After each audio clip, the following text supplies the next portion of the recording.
شو أكلة الحلو رح تعملي لنا إياها يا ماما؟ والله اليوم يا غزل رح أعملك أكلة حلو كتير سهلة وسريعة بمكونات كتير سهلة. شو اسمها؟ شوكو برانس. يلا يا غزل لحتى نفوت على المطبخ لحتى حضرلك أحلى شوكو برانس رح تاكليها، وكتير طيبة وسهلة وسريعة. وهلأ هون يا غزل عنا 6 علب من البسكوت، بسكوت الغندور أو بسكوت السادة أو أي شي بسكوت فاضي للشاي. مثل ما عم بتشوفي عم كسرهم بهيدي الطريقة.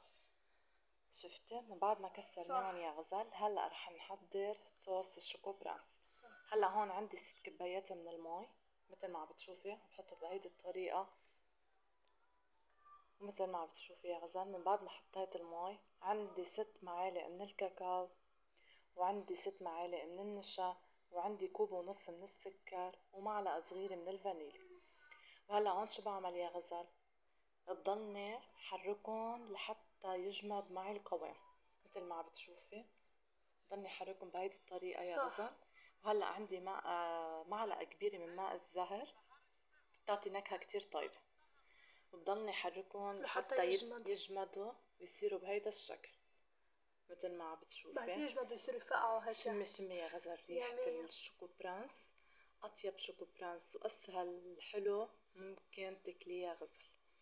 مثل ما عم بتشوفي من بعد ما تقل معنا يا غزل بنصبه فوق البسكوت اللي نحنا كسرناه.